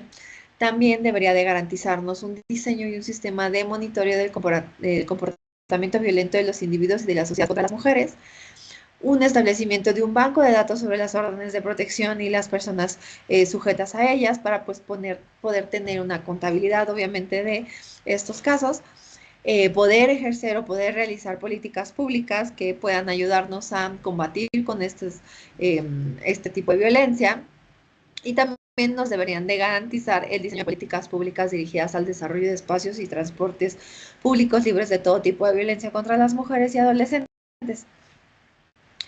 Cuando digo que el Estado debe garantizar, esto viene en la Ley General de Acceso, en su artículo 16, pero el Estado sí nos proporciona, o al menos intenta o está realizando acciones para poder tener todo esto que establece. Es decir, en el caso del establecimiento de un banco de datos, no sé si ustedes sepan que existe un banco de datos a nivel federal y también a niveles estatales, el cual, que a nivel, bueno, todos surgen todos hacen la misma función, pero yo hablando desde el banco a nivel federal, se llama Banabim, y este banco es un banco de datos en donde los estados informan ahora a la Secretaría de las Mujeres, ahora es un banco que depende de la Secretaría de las Mujeres, e informa a la Secretaría de las Mujeres cuáles son pues los casos que han tenido de mujeres por violencia, por algún tipo de violencia, y también si ellas han recibido o no órdenes de protección. Lo que se busca con este banco, pues obviamente es tener datos contundentes para poder ejercer o realizar políticas públicas, ver en dónde está fallando el Estado para poder realizar acciones. Y también lo que se busca es que no haya una revictimización con las mujeres, ya que tendría que funcionar este banco como, no sé si a Karen Ávila la ponen en el banco y ya tiene alguna denuncia, alguna orden de protección, ya a lo mejor no tendríamos que estarle preguntando, o el Ministerio Público o alguna institución no tendría que estarle volviendo a preguntar a la víctima qué es lo que pasó, cuántas veces han pasado, qué órdenes de protección, sino pues ya tendrían ahí el dato y ya no tendrían que estar revictimizadas. Entonces, sí han hecho acciones, sí están realizando acciones, pero de todas formas aún falta un poquito. En el caso de políticas públicas dirigidas a espacios y transportes públicos libres, también hemos visto, no sé ustedes si han visto esta acción, estas políticas públicas de espacios seguros. Ahora, donde ponen, por ejemplo, iluminaria en calles donde no se veía absolutamente nada o no tenía buen alumbrado público, en espacios, por ejemplo, como, no sé, deportivos, canchas o algún jardín, o donde están como mucho alumbrado público en varias partes de la ciudad. Bueno, esto es por estos espacios seguros y libres, y también como una de las acciones afirmativas que ya Andrea también les había mencionado, es pues esta acción afirmativa de los espacios exclusivos para mujeres en el metro, por ejemplo, en donde lo que se busca es pues cuidar a mujeres y niñas, adolescentes, etcétera, de cualquier tipo de violencia, sobre todo de acoso sexual en espacios públicos. Porque el acoso sexual en espacios públicos pues es una forma de violencia, es un abuso de poder con la víctima sin que medie ninguna relación con la persona agresora, porque pues a veces nada más vas pasando por ahí y una persona decide incomodarte, decide realizar acoso sexual, decide inclusive o decirte algo verbalmente o tocarte. Entonces, bueno, esa conducta se manifiesta por conductas físicas y verbales, y lo que busca el Estado con estas acciones afirmativas, por ejemplo, en los espacios públicos como el metro, el metrobús, etcétera, o en camiones que también hay exclusivos para mujeres, es que pues protegerlas, porque pues ha habido o sigue existiendo desde su creación. Se supone que las acciones afirmativas son medidas a corto plazo, medidas que nada más se establecen eh, cuando se deja de ejercer violencia, pues se supone que se deberían de terminar, pero como por ejemplo en el caso de la Ciudad de México siguen existiendo casos de acoso sexual en las calles, en los transportes, pues esta medida pues no se ha quitado, se sigue implementando. Y bueno, el acoso sexual puede ser más bien es una connotación sexual no consentida, es ejercida sobre una o varias personas y se da en estos espacios o medios de transportes públicos, cuya acción representa una vulneración a los derechos humanos de la persona pues, que la recibe. Otra de las modalidades es la violencia institucional. Esta es, bueno, se puede eh, referir o se puede mencionar como un acto o una omisión de las y los servidores públicos de cualquier orden de gobierno que discrimine o utilice estereotipos de género que tengan como este fin último de dilatar, obstaculizar o impedir el goce y ejercicio de los derechos humanos de las mujeres. Por ejemplo, cuando una mujer es víctima de algún tipo de violencia o ha sido no se le han respetado sus derechos y bueno, las instituciones no le han proporcionado un trato digno de calidad o calidez, inclusive cuando las autoridades han tolerado la vulneración de derechos o participación en complicidad con el agresor. Este puede ser uno de los ejemplos más claros. Y lo que no permite a las mujeres es tener un acceso a un disfrute libre de políticas públicas destinadas a prevenir, atender, sancionar, investigar y erradicar pues diferentes tipos de violencia.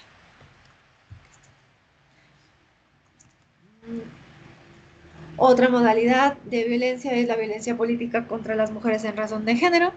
Esta se define como una acción u omisión incluida la tolerancia, que está basada en elementos de género que se ejercita en la esfera tanto pública como privada.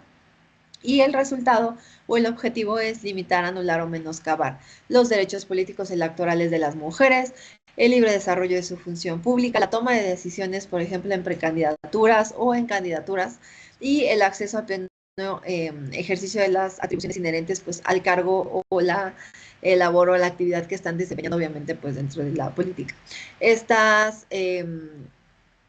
Este tipo de, más bien, modalidad de violencia está basada en elementos de género y se va a dar cuando se dirijan a una mujer por su condición de mujer. Es decir, que le afecten desproporcionadamente o tengan un impacto diferenciado con ella y puede haber en esta, por ejemplo, todos los tipos de violencia. Por ejemplo, la física, la psicológica, la sexual, la económica, patrimonial. Y se puede dar a agentes estatales, superiores jerárquicos, colegas de trabajo, a personas dirigentes de partidos políticos, personas militantes, simpatizantes, precandidatas, precandidatos, etcétera.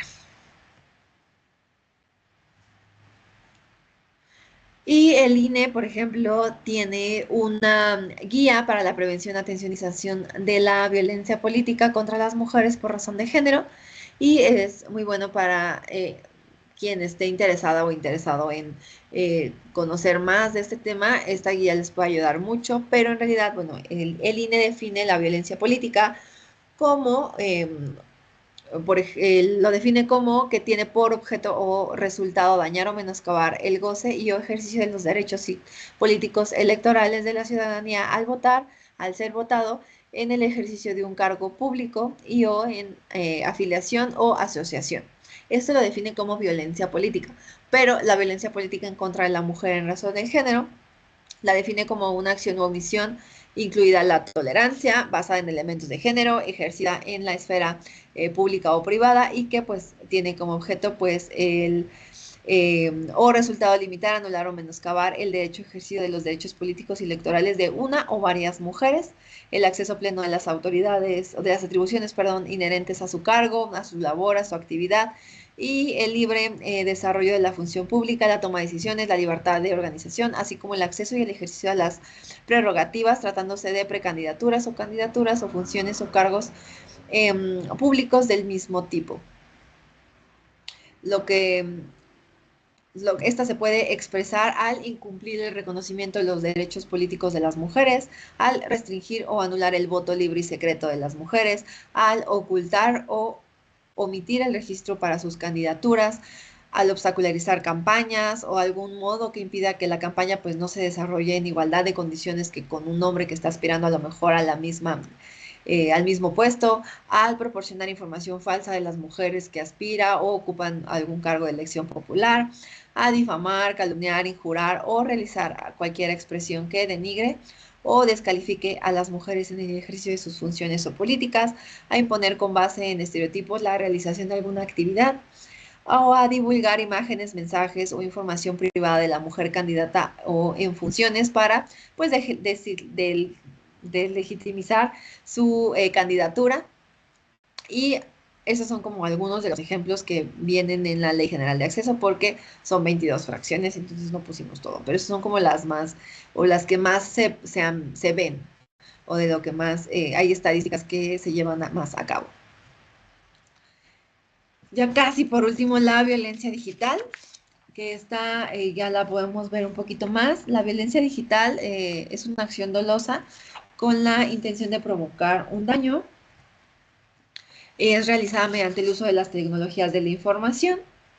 y la comunicación por la que pues se va a exponer, distribuir, difundir, exhibir, transmitir, comercializar, ofertar, intercambiar o compartir pues contenidos reales o simulados de contenido íntimo sexual de alguna persona, obviamente es sin su consentimiento, sin su aprobación y sin su autorización. Esta violencia digital va a causar daño psicológico, emocional o en cualquier ámbito de la vida privada o en su imagen propia, pues a la persona que la recibe. Va a causar daño a la intimidad, a la privacidad y a la dignidad de las mujeres. Y también la violencia digital está penada en el Código Penal Federal y también en la ley general, ¿no? Y nos define también la ley general que se va a entender como tecnologías de la información y la comunicación a cualquier recurso, herramienta o programa que se utilicen para procesar, administrar y compartir la información mediante diversos soportes tecnológicos. No sé si ustedes sepan o de la existencia de la ley Olimpia, que fue muy sonada por el caso de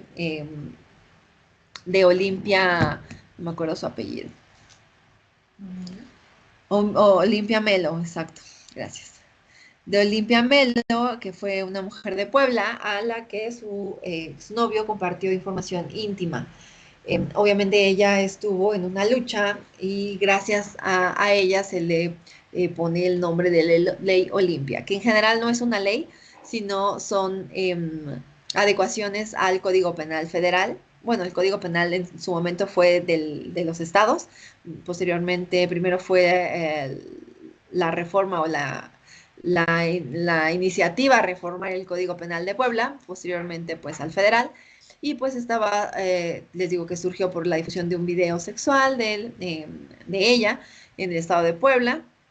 Lo lleva como iniciativa para reforma al Congreso, lo aprueban y ahora pues existen, está penado en algunos códigos, no en todos, no se ha hecho en todos los códigos a nivel estatales, pero sí, sí, por ejemplo, en la Ciudad de México, Puebla, en algunos otros, y en el Código Penal Federal en donde reconocen la violencia digital y hay una sanción de este delito que viole la intimidad sexual.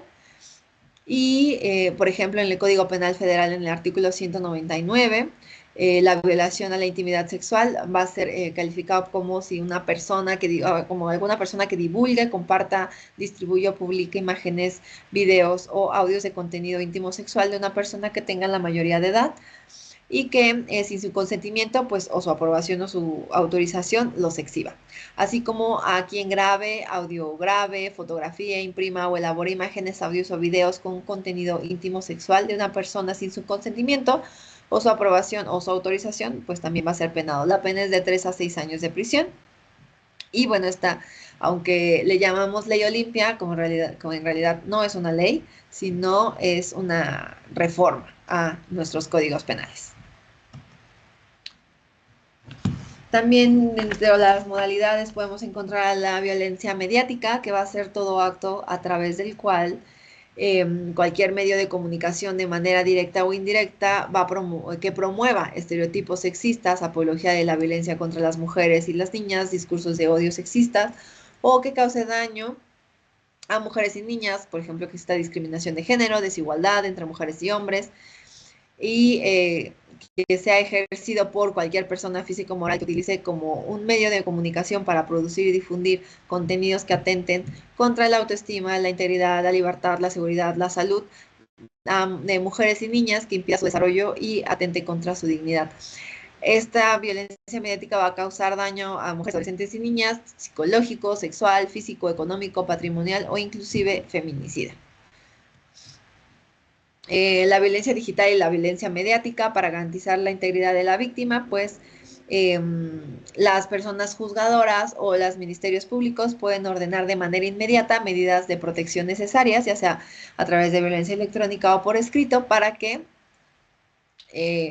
pues la persona que ejerza esta violencia pues pueda bloquear, destruir, eliminar las imágenes, los audios relacionados con la investigación y no se sigan distribuyendo. Existió un caso emblemático en donde lo que se hizo justo fue que, no sé si han visto que ya no pasa tanto en los medios de comunicación, en algunos ciertos, que no quiero decir nombres, pero todavía sigue que ponen, no sé, si hubo un caso de feminicidio, un caso, y no solo de feminicidio, sino de cualquier muerte de alguna persona, ponen la foto de cómo ocurrió el accidente o cómo se encontró a la persona en el domicilio. Entonces esto ya no puede pasar, ya no debería de pasar y ya no, ya está penado. O sea, ya los medios de comunicación ya no pueden hacer em, pues sí, esta exhibición en sus páginas, justo para tener, pues para ya no promover o hacer apología a la violencia. Y ahora sí, por último, la modalidad de nuestras modalidades es la violencia feminicida. Esta es la forma más extrema de violencia de género contra las mujeres, las adolescentes y las niñas, y es producto de pues, la violación a los derechos humanos, el ejercicio abusivo del poder, y se puede dar tanto en el ámbito público como en el privado, y puede conllevar a impunidad social y del Estado, y esta se va a manifestar por conductas de odio y discriminación que ponen en riesgo sus vidas y culminan en muertes violentas como el feminicidio, el suicidio y el homicidio, que son otras formas de muertes evitables. Y estas conductas, bueno, van a afectar gravemente la integridad y seguridad, la libertad personal y el libre desarrollo de las mujeres, adolescentes y las niñas. En los casos de feminicidio se van a aplicar sanciones previstas en la legislación penal sustantiva, y hay artículos reformados, como el artículo 21. Y bueno, esa es la ley general, pero dentro del Código Penal Federal, en su artículo 325, también está penado el feminicidio, y lo se va a definir como quien prive de la vida a una mujer por razón de género. ¿A qué me refiero por razón de género? Nos vamos a referir por razón de género cuando existan signos de violencia sexual, cuando haya lesiones o mutilaciones infamantes o degradantes previas o posteriores a la privación de la vida, o actos de necrofilia, cuando existan antecedentes o datos de cualquier tipo de violencia en el ámbito familiar, laboral, comunitario, político o escolar del sujeto activo en contra de la víctima, cuando haya existido entre el sujeto activo y la víctima algún parentesco, alguna relación sentimental, afectiva, laboral, docente, alguna relación de confianza o de alguna relación de hecho entre las partes, cuando existan datos que establezcan que hubo amenazas directas o indirectas relacionadas con el hecho delictuoso, el acoso, las lesiones del sujeto activo en contra de la víctima, cuando exista, cuando la víctima haya sido incomunicada, cualquiera que sea el tiempo previo a la privación de la vida, cuando el cuerpo de la víctima sea expuesto, arrojado, depositado o exhibido en un lugar público, o cuando el sujeto activo haya obligado a la víctima a realizar una actividad o algún trabajo, o haya ejercido sobre ella cualquier forma de explotación. Les digo esto, o esto se encuentra en el Código Penal Federal, porque eh, a veces nos preguntan, es que ¿por qué ahora todos los casos de cuando una mujer es privada de su vida se ven como feminicidio? Porque tienen que hacer esta investigación. O sea, el Ministerio Público tiene que hacer esta investigación, y si durante el caso se determina que sí hubo signos de violencia sexual, o hubo lesiones o mutilaciones, o si hubo un parentesco o alguna relación sentimental, pues se sigue investigando como feminicidio. En caso de que no se encuentre ninguno de estos supuestos, pues el delito se recalifica y pues se recalifica y se sigue investigando como un homicidio. Entonces, también ahorita vamos a ver, porque hay una jurisprudencia de la Suprema Corte de Justicia en donde justo menciona que en casos donde se vea que haya muerte violenta de una mujer, se tiene que investigar sí o sí por feminicidio. Entonces, la pena que hay para este delito es la máxima de 60 años, la mínima de 40, y la pena pues se va a agravar hasta un tercio cuando la víctima sea menor de edad, embarazada, adulta mayor o con algún tipo de discapacidad, cuando el sujeto activo sea servidor público o haya cometido la conducta valiéndose de esta condición de servidor público, o cuando el sujeto activo pierde derechos accesorios, más bien el sujeto activo al ejercer este delito va a perder derechos sucesorios y también de relación con sus hijas e hijos. Igual, derivado de un caso de feminicidio, existe una llamada ley Ingrid, pero no es como tal una ley, sino también son adecuaciones a nuestros códigos, en donde, pues, derivado de este caso, surge de la difusión indebida en redes sociales de medios de comunicación de las imágenes de un feminicidio. Esto fue en el 2020, desde el que les comentaba hace ratito. Entonces, lo que busca es que esta ley Ingrid tiene tres objetivos específicos. El tipificar de forma autónoma las conductas que realicen las personas o personas públicas que de manera indebida revelen o difundan imágenes, videos o grabaciones, así como archivos o información de la carpeta de investigación. Lo que busca es evitar la exposición de las personas ante los medios para proteger su intimidad, su dignidad, y no solo la de ellas, sino también la de sus familiares, y el combatir la violencia mediática y de género como el feminicidio. Lo que se busca es preservar la dignidad de las víctimas y de sus familiares, disminuir el daño que viven las víctimas y sancionar a las personas funcionarias públicas pues, que revelen o difundan imágenes o videos de pues tanto de la carpeta de la investigación, en donde vienen pues obviamente fotografías, videos, etcétera. Y este es lo que les comentaba. La Suprema Corte de Justicia tiene un amparo en revisión, el 554-2013, que es una sentencia de la Suprema Corte en donde refiere que cualquier caso de mujer que sea encontrada con signos de violencia debe de investigarse como un feminicidio. Entonces, lo que nos dice la Suprema Corte es que lo que se debe es identificar que las conductas que causaron la muerte de la mujer pues sean todas las anteriores que les mencioné. Que se verifique la presencia o ausencia de motivos o razones de género que originan o aplican, pues explican la muerte de la mujer. El preservar evidencias específicas para determinar si hubo violencia sexual. El que las pruebas, pues que sean pertinentes para determinar si la víctima estaba inmersa en un contexto de violencia y pues que, como de las obligaciones del Estado, que identifiquen a la víctima, que protejan la escena del crimen, que recuperen y preserven el material probatorio y como otras investigaciones, que se investigue exhaustivamente la escena del crimen, se identifiquen a testigos y pues obtengan declaraciones, que se realicen autopsias por personas profesionales competentes y procedimientos apropiados y que determinen pues la causa de la forma, el lugar y el momento de la muerte de cualquier patrón o práctica que puedan tener o que haya causado la muerte. Entonces, si les preguntan alguna vez por qué ese, pues porque la Suprema Corte de Justicia tiene una sentencia en donde nos dice que cualquier caso de una mujer que eh, que haya signos de extremada violencia, pues se va a investigar como feminicidio. Y si durante la carpeta de investigación, durante la investigación, pues resulta que no es feminicidio, se recalifica y se sigue investigando como homicidio. Entonces, por eso es que a veces en los medios de comunicación siempre dicen como feminicidio, feminicidio, etcétera. Entonces, es por esto, por esta sentencia. Y ya para cerrar, ¿por qué es importante prevenir, sancionar y erradicar las violencias que viven las mujeres y las niñas?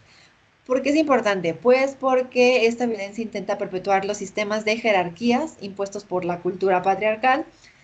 Sí, porque todavía o es una práctica aprendida, consciente y orientada a generar discriminación estructurada sobre la base de desigualdad del género, porque se trata de una violencia estructural hacia las mujeres con el fin de subordinarlas al género masculino, porque puede ser ejercida de manera consciente para perpetuar el poder y el control masculino sobre la mujer, porque se expresa también a través de conductas, actitudes y basadas en el sistema que acentúan pues estas diferencias que existen y que se apoyan en estos estereotipos de género y porque pues de manera inconsciente por efecto de una serie de normas y patrones culturales pues se siguen validando. Estos tipos de violencia, estas modalidades todavía se siguen validando por las personas y a veces lo hacemos inconsciente o no o conscientemente, algunas otras, pero pues sigue existiendo. Y por último, esto ya es más comercial de nuestra parte, porque, bueno, hay situación actual de la violencia contra las mujeres. Nosotros aquí siempre les ponemos como una estadística, porque existe una encuesta nacional sobre la dinámica de las relaciones de los hogares, que es la ENDIRE 2021. Esta se hace cada 6 años, si no mal recuerdo. Y pues el objetivo es tener datos contundentes de si existen o no todavía, o enfrentan todavía mujeres y niñas violencia, qué tipo, en qué ámbitos, etcétera. Y obviamente en esta encuesta pues nos dan los datos duros en donde pues sí sigue existiendo violencia. Sí, todavía tenemos datos duros, por ejemplo, en donde a lo largo de la vida las mujeres encuestadas de 15 años o más han dicho que por lo menos el 70% de ellas han experimentado alguna situación de violencia o algún tipo de violencia, no importa cuál, pero el 70%, o sea, imagínense. Y el tipo de violencia que han manifestado, digo, han vivido ellas, ha sido la violencia psicológica, el 51%. Esto es a lo largo de sus vidas. Y en los últimos 12 meses, estas mujeres encuestadas refirieron que el 42.8 han experimentado al menos una situación de violencia. Y pues la más recurrente es igual la violencia psicológica con el 29.4%. Entonces todavía existen o todavía tenemos prevalencia de violencia aquí, por ejemplo, a lo largo de la vida, pero esta es la que les quería mencionar. Que aunque el Estado ha trabajado y aunque el Estado ha mejorado,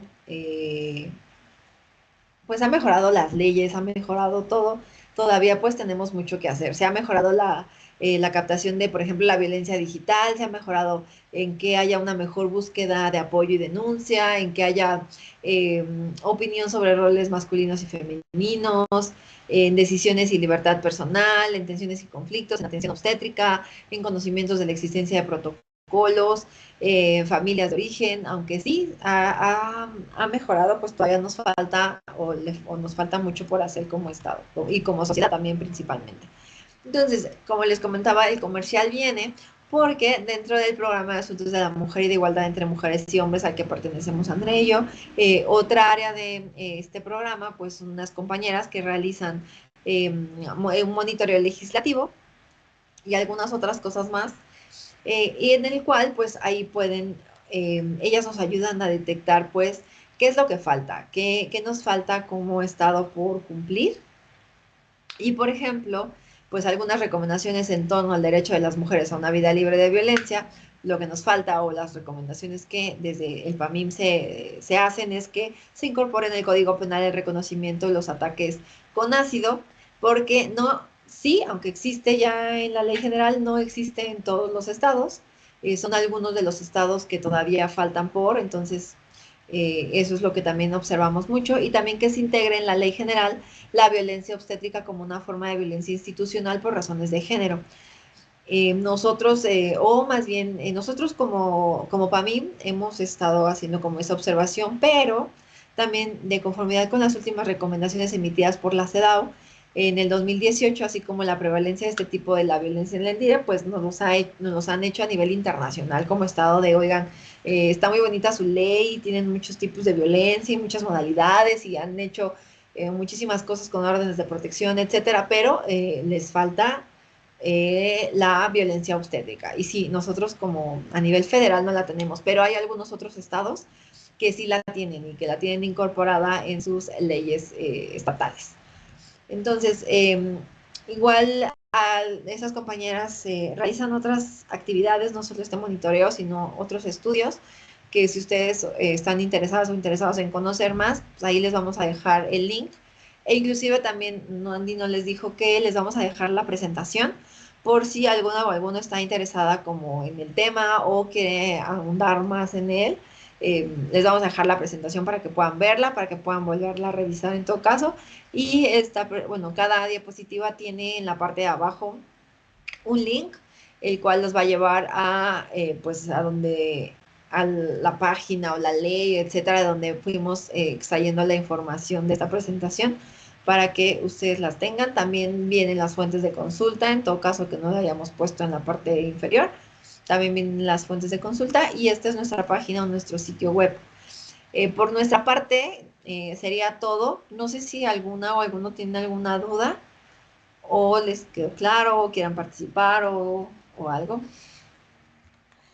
Por parte de nosotros, ay, ¿qué es esto? Sería todo. Y, ay, no los encuentro. Aquí está. Ya los encontré. No encuentro. Aquí está muy abajo la cámara. A ver, tenemos Ok, para realizar una pregunta. Aquí viene alguien. si ya están habilitados los micrófonos para que puedan, hay una manita alzada de Claudia Narcia. Sí, muchas gracias. Buenas tardes, Karen Ávila. Hola. Muchas gracias por la conferencia. Mira, yo tengo una duda y ahí sí, me la vas a aclarar, por favor.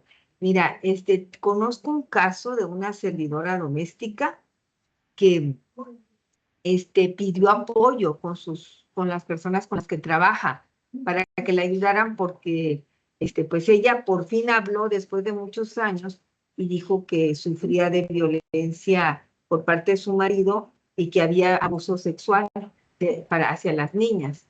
Entonces, finalmente los patrones, o sea, los dueños de la casa, la apoyaron, la llevaron a hacer la denuncia, pero fue impactante, son amigos míos, fue impactante y me preguntaron a mí como, o sea, me dijeron, oye, ¿qué se hace en estos casos? Y yo me quedé así de a cuatro, porque me dice que llegaron y llevaron a la persona a que hiciera la denuncia, pues para que ella dejara de abusar el señor de su hija, de sus hijas y todo, pero aparte que las estuvieron peloteando, porque primero fueron a la Fiscalía de la Mujer y luego lo remitieron a la Fiscalía de las niñas, niños y adolescentes, los remitieron para allá, porque no era ahí, y finalmente ni siquiera le levantaron la declaración a la señora, que también sufre violencia, y únicamente se levantó por ella, o sea, por la niña. Y cuando llegan ahí, de repente les dicen, ¿sabes qué? Ya no te regresas a tu casa, ya ahorita se van a un albergue. Entonces se quedan así de a cuatro, ¿no? O sea, van para una cosa y les dicen, ¿sabes qué? Ya no te vas porque corres peligro y te vas a un albergue. Es más, te vamos a llevar al DIF, a la niña, porque como tú no quieres, porque la señora no quiere irse al albergue, ni la hija mayor que tiene discapacidad, ¿cómo se llama? Discapacidad de raciocinio, no sé cómo, mental. La niña es discapacitada, o sea, no tiene un retraso mental. Entonces, la más grandecita, la que ya es mayor de edad, dice, pues por ella, pues, pero por la niña más chiquita de 10 años, por ella, la vamos a llevar al DIF, porque tú no quieres ir al albergue con todos. Entonces, ahí los señores estos que la apoyaron, entonces le dijeron, no, no las puedes separar, o sea, hay violencia, ¿cómo le llaman? Violencia institucional, no las puedes separar. Y finalmente convencieron a la señora para que se aceptara irse al albergue y hasta ahorita me dicen, ¿qué se hace en estos casos? Porque ya no podemos verla, no podemos saber nada de ella, y es una cosa, la pobre señora pues está la tienen ahí, entiendo que es por su seguridad, entiendo que ha de haber sido un asunto pero no se supone, ellos preguntaban, y no se supone que se debería de haber salido el señor y él fue el que lo hubieran agarrado y no permitir que llegara, o cómo se maneja esto de los albergues, porque a mí también me entra mucha duda, ¿no? Y sí conozco a la persona, sí la conozco a la servidora doméstica. Ok, pues aquí creo que fue una serie de muchas cosas que están mal. Eh, Primeramente, sí, sí, en el caso de que, bueno, uno, cuando no le quisieron tomar la declaración, se supone que para cualquier ministerio público, no importa Sabemos que siempre nos piden que vayamos a nuestro Ministerio Público de la manera más bien territorial, ¿no? De donde ocurrían los hechos, etcétera. Pero en casos de, por ejemplo, violencia en contra de las mujeres, violencia familiar, etcétera, podemos acudir a cualquier ministerio público que nos quede cercano, no importando que no sea nuestro territorio o etcétera. Entonces, número uno, no debieron de decirle que no, sino tuvieron que haberla atendido y posteriormente tomarle la declaración y posteriormente el Ministerio Público decirle al Ministerio Público que sí le corresponde, decirle, oye, allá va este caso porque te toca, pero sí tuvieron que haberle tomado pues toda la declaración, etcétera. Número uno. Número dos, en caso de que pues la persona que está viviendo esta violencia pues no tenga, alguien tiene su micrófono encendido y escuchamos ahí la vocecita de alguien. ¿De quién? Ay, gracias. A lo mejor era tu eco, Claudia, perdóname. Y ay, me perdí. Sí, si no tenían alguna otra red de apoyo, pues sí, lo que tendrían que haber hecho, pues es mandarlas a un albergue por la situación que estuvieran viviendo. Desconozco, porque ahí tendríamos que ver muchos factores. No sabemos si el domicilio, a lo mejor nada más vivía él o vivía a lo mejor que las pudieron, no lo sé, las pudieron sacar de ahí porque a lo mejor era una casa que compartían con abuelas y abuelos o familiares de esta persona, pues definitivamente no se podían quedar ahí. En el caso de que fuera un domicilio en donde pues nada más vivía esa familia, pues lo más acorde era que pues sí, efectivamente, él tuviera que salir de ahí y ellas quedarse. Pero pues ahí todo va, o todo depende, se supone que debe de haber, o el Ministerio Público debe de tener un análisis de riesgo, o sea, debe de haber hecho o realizado un análisis de riesgo en donde pues haya determinado que pues lo mejor era pues sacarlas de ese domicilio. Esa es otra. Y pues tres, no tendrían por qué haberlas separado, porque no estábamos lo que no se estaba juzgando una guarda y custodia, sino pues una violencia familiar. Entonces no tendrían que haberlas separado. Lo que debió de ser correcto es haber sido, pues, primero, recibir la declaración completa de la madre en cualquier ministerio público de inmediato. Canalizarlas efectivamente pues a la Fiscalía de Delitos Sexuales de Niñas y Niños, que creo que esto se hizo posteriormente. Evaluar obviamente este riesgo en trabajo social que se supone que debieron de haberlo hecho y como dices, no separarlas, sino dejarlas o dejarlos a todos juntos. Y en caso de separarlas, tener pues justificar por un escrito y avisar a la madre. No sabemos si a lo mejor corrían riesgo, que no lo creo, pero pues eso también. Y pues también en caso de que las hayan separado, pues garantizar el que pueda verlas. Porque pues como te comento, este es un delito de violencia familiar que ella no estaba cometiendo hacia sus hijas, sino era del padre hacia ellas. Entonces, nunca se debieron separar y lo que ahorita se puede hacer, porque no sé en qué vaya. No las separaron, gracias a Dios no las Sí la separaron. dejaron. Las dejaron juntas, las mandaron al albergue, pero esta es la hora que no se sabe nada de ellas. O sea, no se sabe cómo están, no se sabe qué está pasando con ellas, pues. No las pueden ir a ver. Pues lo que podrían uno hacer, pues es acercarse, si es a nivel, bueno, no sé si aquí en la Ciudad de México, pues sería acercarse a la Comisión de la Ciudad de México, a la Comisión de Derechos Humanos de la Ciudad de México. Yo sería al menos para interponer pues una queja. Me dices que como no la separaron en contra del DIF, pues ya no se haría, pero sí en contra de la Fiscalía, para que puedan pues para que puedan saber de ellas qué ha pasado, si las han atendido bien, si estas órdenes o esta orden de haberlas sacado, tenerlas en un albergue es lo correcto, o saber qué ha pasado. También, si no, otra podría ser pues al órgano interno de control. Ellos también tienen un órgano interno de control en donde puedan poner la denuncia por las cosas que no han realizado de manera adecuada.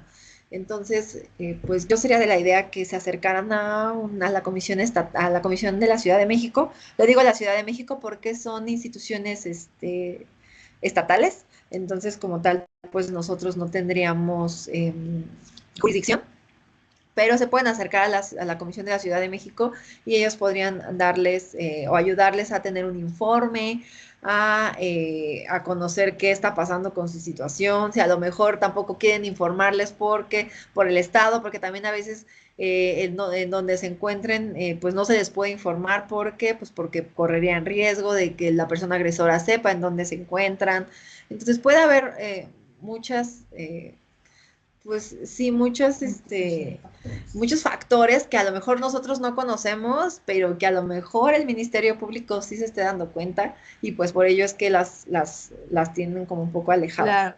Lo importante aquí es que ellas estén bien. O sea, entiendo que tal vez por su seguridad tuvieron que hacerlo así, pero la incertidumbre de Pero saber si están bien, eso es lo que, porque dejan así como en estado de que, ¿qué está pasando?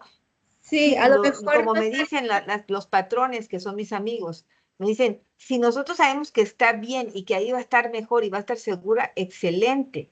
Pero eso es lo que ellos quieren saber. O sea, si la comisión va a ayudar, por ejemplo, la Comisión Estatal de Derechos Humanos va a ayudar a saber que están bien, eso es lo que importa, no tanto quejarse en contra de, si cometieron un error los de la Fiscalía, yo también así lo veo, al no tomarle la declaración y todo eso en un principio y estarlas peloteando, pero porque no como a lo tanto la mejor queja, sino que ellas estén bien, eso es lo que importa. pero la queja podría ir encaminada a que no sabe nada de su paradero y a lo mejor argumentando que pues son su única red de apoyo, que no tienen más familia, que no tienen con quién acudir, Ah, que ok, ellos mismos les llevaron o las acercaron a la fiscalía para que pudieran interponer la denuncia, etcétera. Al ser esa familia pues su red de apoyo, podrían a lo mejor argumentar por ahí que pues no les han dado ninguna información o no saben nada y pues ya están muy preocupados por su ok, situación. gracias, Podría irse por ahí. ¿No de qué? gracias, sí, es que, ¿y tú sabes si los albergues las tratan bien? ¿Tú sabes algo de eso? Pues hay diversos albergues. Yo creo que sí debe de, la verdad es que no, yo te mentiría si te dijera, ay, si las tratan muy bien o las tratan, la verdad es que no lo sé, se supondría que pues son albergues institucionales en donde les deben de dar pues todo lo necesario tanto para ellas como para sus hijas e hijos y pues reciben comida, a veces les dan hasta un oficio, les enseñan a hacer algo, algún para su empoderamiento, etcétera. Entonces, la verdad es que desconozco, pero al menos yo conozco algunos albergues, por ejemplo, los que se encuentran en los centros de justicia para las mujeres, eh, no sé, algunos otros en donde pues están muy bien, o sea, tienen sus habitaciones para solos, porque cuando llegan con niñas y hijas e hijos, pues a veces nada más es una habitación como para ella y para sus hijas, etcétera. Entonces, eh, no te podría asegurar que todos los albergues son así, pero medianamente creo que institucionalmente deben de ser así. Muchas gracias, Cari. No Gracias. sé. ¿Alguien tiene alguna otra pregunta aparte de Claudia?